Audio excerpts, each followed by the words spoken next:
Hello, my name is John Reynolds. On this episode of Extraordinary Life Stories, I'm talking to Jeff Mostyn.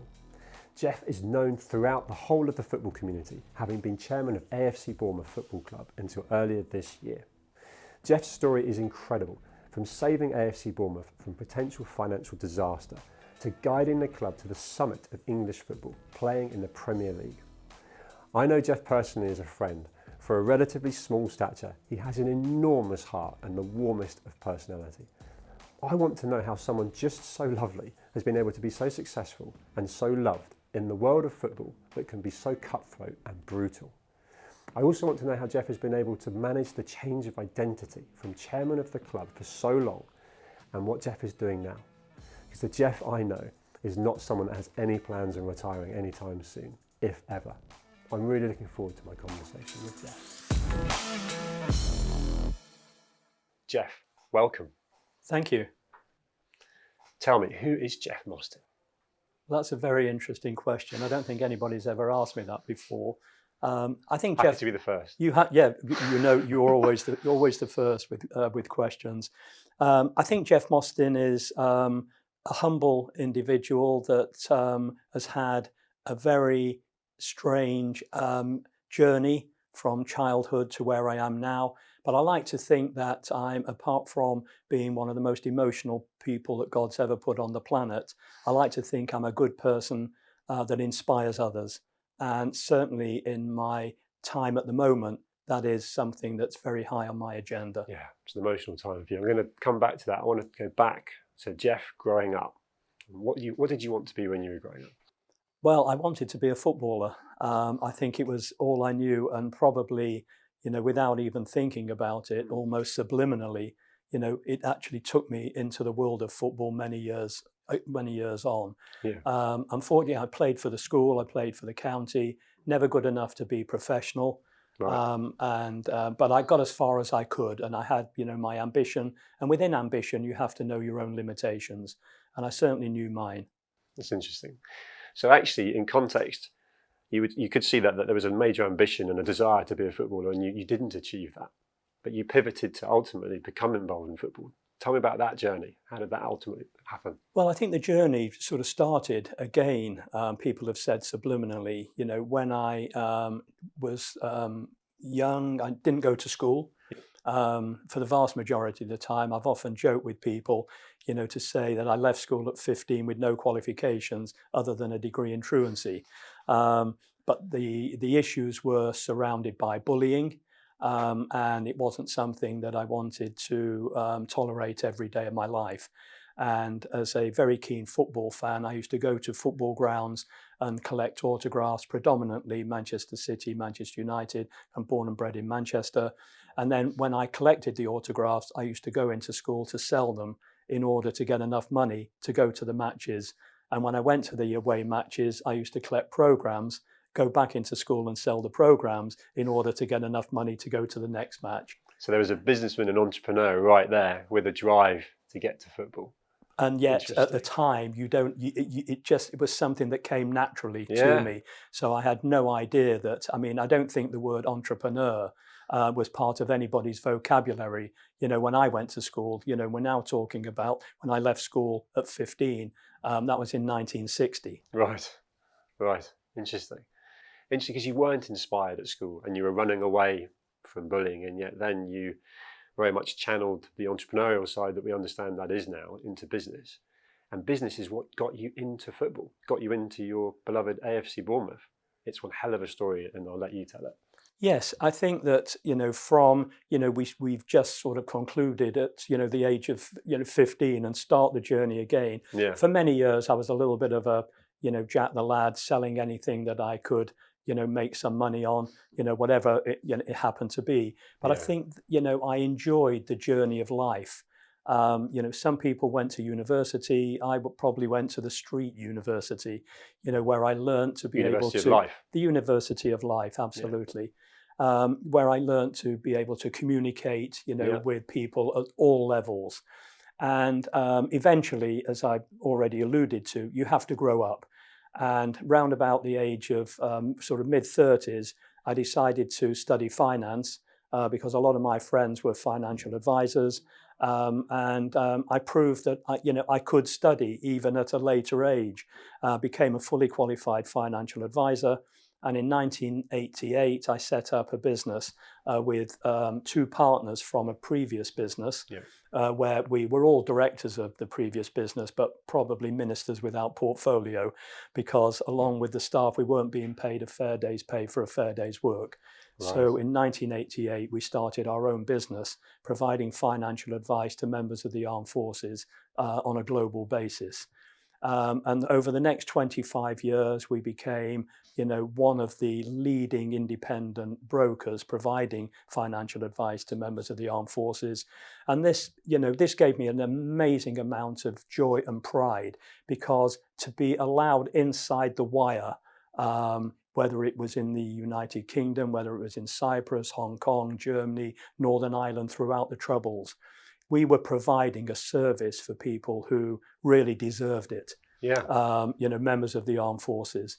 And I started to learn during that process my love of charity, and now this sort of gift of giving. Sure. My sister developed polio at the age of 13. She was paralyzed from the waist down. And during that period, I'm just sort of, slightly going back on a tangent, I became a little bit of a loose cannon because we were very, very close. But like, you alluded to the fact that, my entrepreneurial skills came out at a very early age, but I didn't realize it was anywhere like her business sense. Also, my love and desire to help people who were not as fortunate as me probably started with my sister and looking after her. Right. So during my time at the armed forces, once every other week, I used to visit the injured soldiers and particular soldiers at Selly Oak Hospital and Queen Elizabeth Hospital in Birmingham, where they were repatriated. The vast majority amputees following the war in Iraq and Afghanistan. Yeah. And there wasn't a single visit. I was one of only a handful of civilians allowed on the wards. And it was incredible. I used to go back to my car and I come back to my emotional, God's most emotional child. I used to literally break down in the car. But I was so motivated by the people that I was talking to, people with multiple amputees who never complained whether they'd lost one limb, two limbs, three limbs. They never complained about what they lost. They concentrated on what they had. That's interesting. It was incredible. And what a driver that was for me. Yeah, inspiration. Totally inspirational. Yeah. I actually interviewed someone called David Butler, who's a triple amputee. And I took him back to 11 years old when the mortar that exploded that blew him to pieces. And I said, would you change anything on that day to allow you to have the life you could have had? And he said, I wouldn't change a thing. The resilience and the strength that he got, is incredible. Whereas there are people that seem to struggle with far less things that have happened to them. But no, I totally get, I can see just sitting here now, the emotional side of it. It's sort of choking me as well. It's amazing how inspirational people can shape your career. And you've gone on to help so many people. The amount of charities, foundations you're involved with and chairman of is probably more than I can name on both my hands. You carry that all the way through your life, right? Thank you. My parents taught me always to say please and thank you and be humble.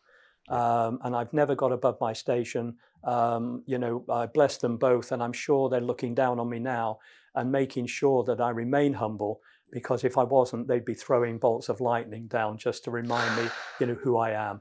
I work in, have done in quite an egotistical world of sport. And it's very hard sometimes to keep your feet on the floor. But I'm constantly reminding others that, you are a humble individual, setting an example for others to follow. Yeah. And I think, we know each other outside of this interview. We know a lot of the same people. And the thing that I find just a constant is the love that people have got for you. And, we fast forwarded to go back. You were chairman of AFC Bournemouth, top man in a incredibly competitive, brutal business, if you like, and you're loved and you seem to have kept that empathy and that relationship where everyone in the club, you knew their names, probably gave them a hug every morning.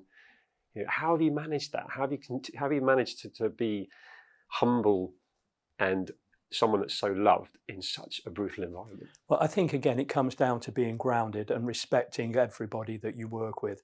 And I was asked recently, what my greatest attributes were. And I've never self-analyzed myself to fully understand just what my attributes are. And I don't like talking about myself. I always feel other people, I'm always happy to take compliments. I'm happy to do that. I'm always happy, to take, criticism, as long as it's, fair and responsible, criticism.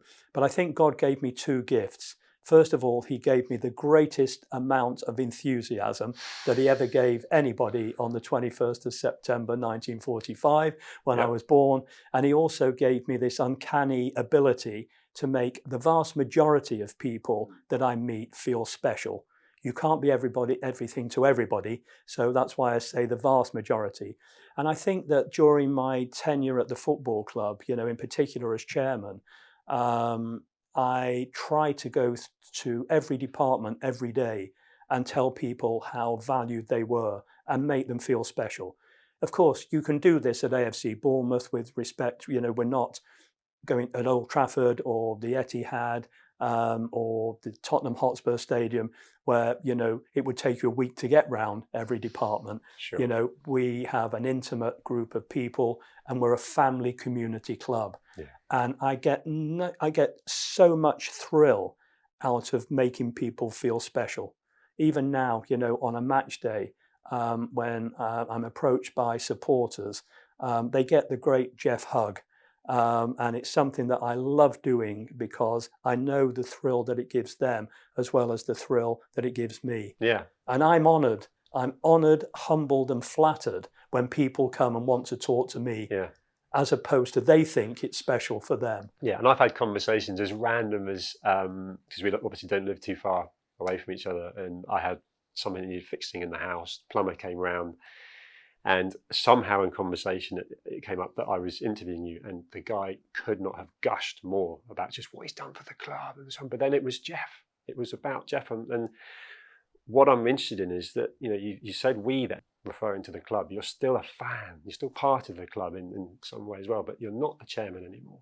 And there must have been a massive separation of identity, which again, I know that's emotional for you, let alone it's the principle of what happened. Being at the club every day, working with people you clearly loved, and then actually separating. How has that been for you? It's probably been the most emotional 6 months of my life, and anybody that knows me, the football club is my family.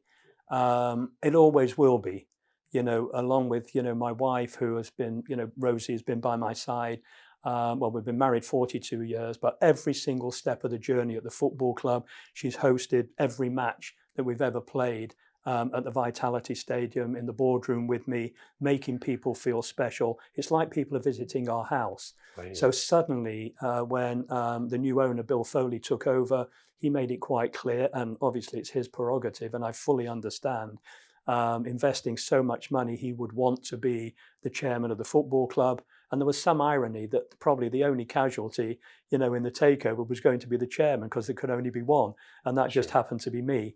So even during the period where Bill very kindly offered me the opportunity to be the club ambassador, it was still very, very hard, very emotional, because, you're not involved in the club anymore. And it's not like a normal business. No, you lived and breathed it, right?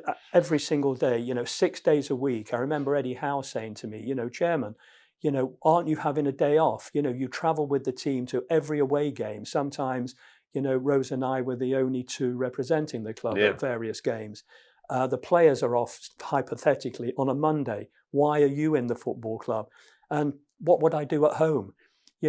This is my responsibility, as the chairman, even though the delegated responsibility of running the business on a day-to-day basis, was down to the chief executive and the executive team or the management team. Yeah. I still felt that even if I was just giving people a hug and telling them how important they were, that is an intangible benefit to the business.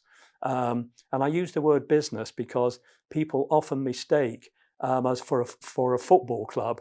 And there is a clue in the word, because we are a football club, but fundamentally we're a business in the business of playing football. I get it. So the last 6 months, and in particular from the end of the season July, so it's only recently now that I've officially stepped back. I'm still providing, support for Steve Cuss, our head of the community and head of our women's team, because I love the work in the community, and I'm really grateful that Steve has, allowed me to continue to be an ambassador for him and the team. So I still have that connection. But emotionally, I was in a really bad place. One thing is absolutely certain and cast in stone. I could not have had this conversation with you, certainly for the purpose of today, prior to today. I know. I'm now in a very good, strong understanding of my role. And I think also you mentioned, in the question that how do you separate being chairman the identity. To the identity. That was the thing that was a traumatic for me, because you think you're chairman of a Premier League football club. You're one of only 20 individuals, literally. You can be El Grande and say it's globally, well, obviously, because, the 3 billion people or more watching the Premier League, everybody would stop and talk to me wherever I am. When I had the privilege of speaking to delegates in 2019 at the United Nations General Assembly, or delegates from the United Nations General Assembly, I said to them, I speak 2 languages fluently. I speak fluent football and I speak fluent English. And everybody, literally, it was like a round of applause. Yeah. But it's the international language.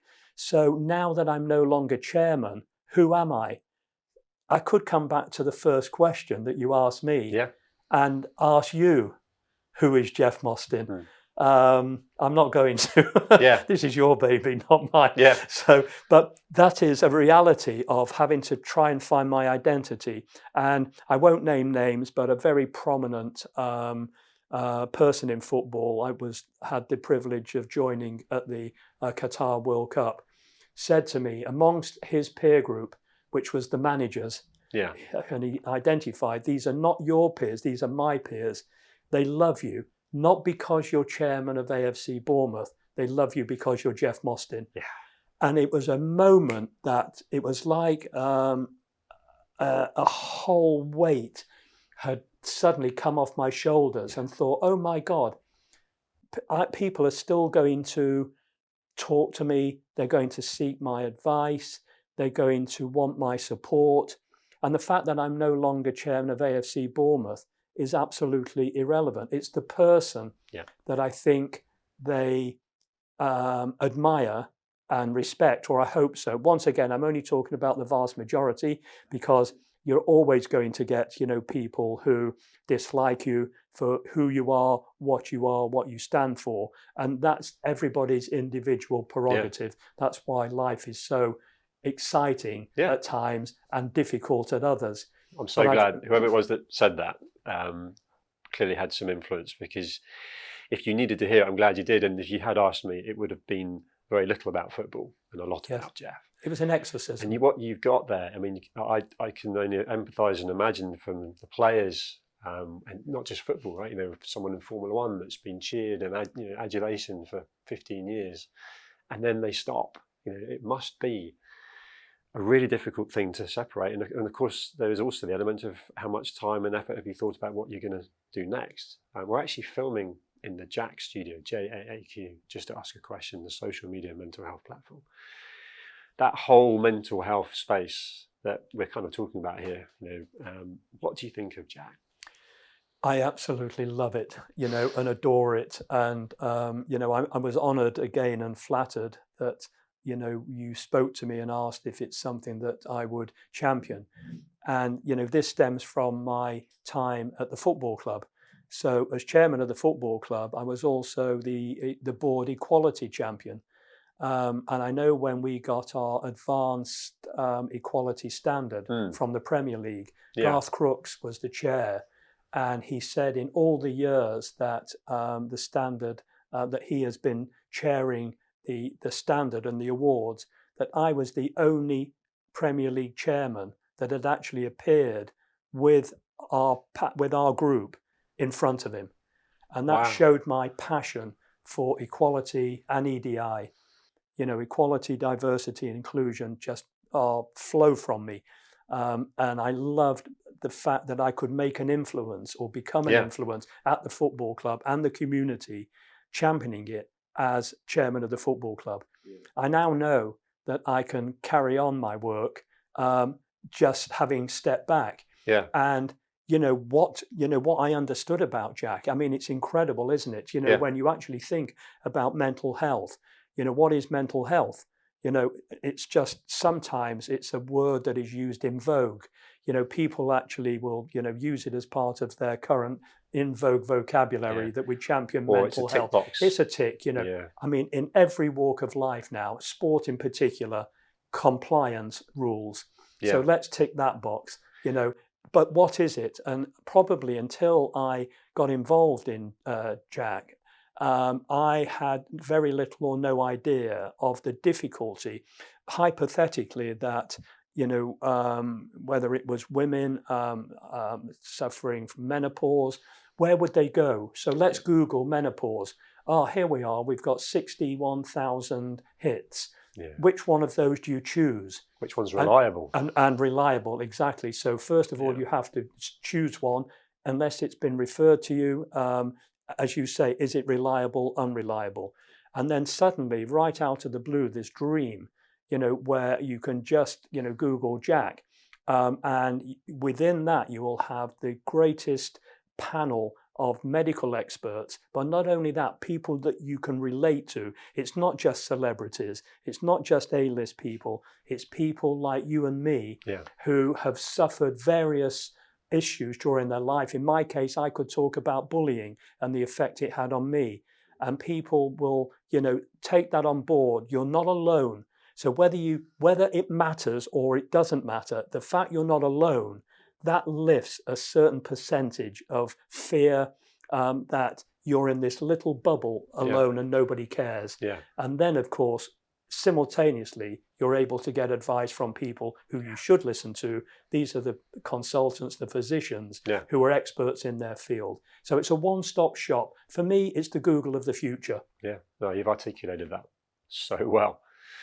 From a mental health point of view, and looking at kind of sport and football, because you've got such a far-reaching influence in view, how have you seen the kind of need for mental health and the implementation of EDI and more HR resources coming in to help? Because there's a crushing scenario where if you're not good enough, you're out in kind of all sort of stages of the sport and across all sport. Have you seen that massively improving and more of a support network in place? Yes, and I'm proud of the work that AFC Bournemouth do. Obviously that's not my remit anymore. What the future plans are in terms of development, of course, it's Bill's responsibility now and the executive. You were there building the foundations. But I was there building the foundations. Sure. We've got the most incredible, team of safeguarding, of EDI, and mental health support, absolutely first class. And it transcends both the players and the staff. The pressure of maintaining your status in the Premier League, I cannot even begin to describe the pressure on everybody. How would you define success as we sit here now? Wow. I think from a professional point of view, the fact that success is measured by your status, and the fact that we're in the Premier League can be easily judged as having a successful road. But I think for me, the platform of respect that is evident at the football club, amongst the supporters, amongst the staff, amongst the players, amongst the community, amongst the charities. From when I first got involved in the football club, which was going out of business, as is well documented, in 2006, 2007, I was practically delivering mail because, we couldn't afford a first class stamp, to where it is now. We haven't just taken the sporting journey, we've taken the backstory journey. And I think we are one of the most respected football clubs. I say globally, we're not a global superstar football club, but wherever we travel, wherever the team travel, I've always thought we're probably a very high percentage of supporters' second favourite team. And it's not just the team, the performance, it's the club. I know that when people have left our football club, having been entertained, by me and my wife when we were involved as chairman and hosts, everybody thought that this was the best afternoon they'd ever had in their life. And I remember, Ed Woodward saying to me after Manchester United, where we'd beaten Manchester United. So I was on the ceiling, and obviously Ed was on the opposite side on the floor. But he was just so humble when he came back into the boardroom and said, "Jeff, I'm obviously disappointed, with the day's work on the pitch." But he said, "Your hospitality today," he said, "we stay in 7-star hotels, we're treated, with a red carpet everywhere we go in the world. I mean, probably the biggest football club on earth, and the most recognizable brand on earth." But he said, "Today, I feel that I've been to your house with you and Rose for Sunday lunch." I love that. And that's relationship. That was just, oh my God, I literally, this is, the chief executive of Manchester United at the time, saying this to me in the boardroom where people are talking about little old Bournemouth and, it's Jeff. And I just couldn't believe, I was in awe of some of the people that we were hosting. Yeah. And then you beat them. Well, let's not on that occasion. Let's not dwell on that. No, I think I want to win friends and influence people, especially as a Mancunian. True. But you're all right. The amount of people, because I lived down that way, and I've lived through the whole journey, and people smile. I'm doing it now. People smile at just what happened there, from buying the club for £1 to taking it to the Premiership, and it's leaving with it firmly in there. I don't remember the £1, but yeah. Well, taking it from a few zeros on, but it was the love. And as I think I've said to you before, I bought the club with my heart, not my head. Yes. Probably, and I got out of jail free because of the people that I met on the way, the journey, the management team. Jeff, from a point of view from the administration, when the club was in a very difficult position, difficult time, there was a pivotal moment that you were key to. Do you want to elaborate on that? Yes, I think I know what that moment you're alluding to. During the administration, I was paying the wages every month of the staff and the players, as well as a contribution towards the administrator, who understandably wouldn't be doing his work unless he was getting paid. And I'd been doing this for probably close to 6 months, and it was a substantial amount of money. I think it was somewhere circa £100,000 a month. And my wife and I had agreed that enough was enough. We were actually away in Spain because we believed the administrator had found a buyer. We got a phone call to say that it had fallen through, come back. And on this particular day, Gerald Krasner was the administrator, and he said to me, "Jeff, we're having the monthly press conference. You're going to stand at the back as normal. I'm going to ask you for another check. You're going to nod if you want to give me the check, and you're going to shake your head if you don't." And he said, the club would be liquidated. We'd already been in administration once in the previous decade, so it wasn't going to be 2 administrations. This was going to be the end of round about 120, 125 years of history. As he was talking, I wasn't even listening. I was just in this daze and glaze that, on my watch, and despite everything I tried to do to save the club, along with, others had made contributions, including fans, the whole club was going to be distant memory. On your nod, like the Roman Emperor. Exactly, just a nod. And whilst my wife and I had agreed that we'd done enough and, we just couldn't keep putting this money into, a dark hole, As his words were coming out, they were mumbled. He said, "Jeff, what is your decision?" And I nodded. And that nod was effectively save the football club. You know, there is a documentary, -17, that depicts this, but at that time, I didn't realize the significance that without that nod, the club would have been out of business. Yeah. And it may have been resurrected as other clubs have, you know, maybe 10 or 15 tiers down, 7 tiers down. But the club, I do not believe, would be where it is today. That ultimately affected the outcome and potentially the position of where the club is now. Well, undoubtedly. Yeah. So what a story. Yeah. And it's something, you know, that's my legacy. It's something I'll always for the rest of my life, whatever happens in the future, be proud of. Yeah, and so will all AFC Bournemouth fans as well. Thank you. In context of Jeff moving forwards now, what's next for you? Yeah. What's the next chapter? I love the charity work that I do. You know, I'm patron of Dorset Cancer Care, a patron of Lewis Manning Hospice Care, and I am also an ambassador for Julius House Children's Hospice. Yeah. I'm chair of the BCP Council Towns Fund bid. So we've, I think, brought close to 22, 23 million pounds into Boscombe in particular, where ironically the stadium is, to one of the most deprived areas.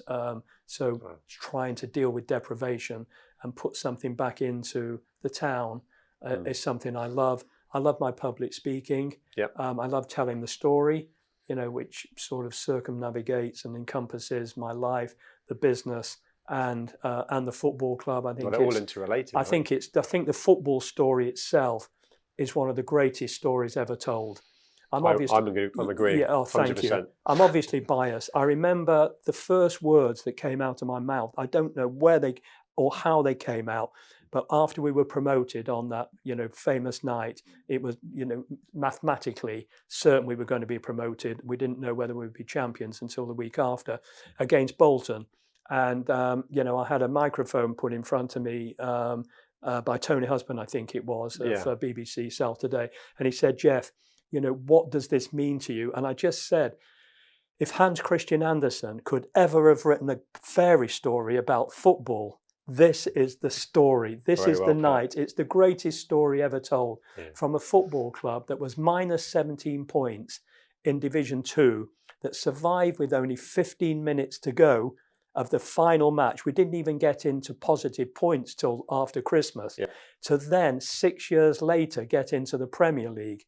I don't think that will ever be surpassed. Imagine going to the bookies and having a conversation about the odds on that. Yeah. It's just crazy. Well, let me just say, for the avoidance of doubt, I was never allowed to bet as chairman of the football club. 100%. So I just cleared that up. Yeah. I was definitely not putting words in your mouth. But just in terms of fairy tale, in terms of a great story, that was my point. And it's an incredible story. And you are an incredible man, Jeff. And I really appreciate you. Thank you. Spending time with me today. You're a friend outside of here. You're an inspiration to many, many people, and you're just so loved. So thank you for talking to me. Oh, my goodness gracious. You know, can I just say what an honour, a privilege it's been to be asked, and it's an honour and a privilege to have spent time with you today. Thanks, and Jeff. Thank you for all your love and support. Pleasure. Thank you, Jeff. Thank you. Thank you.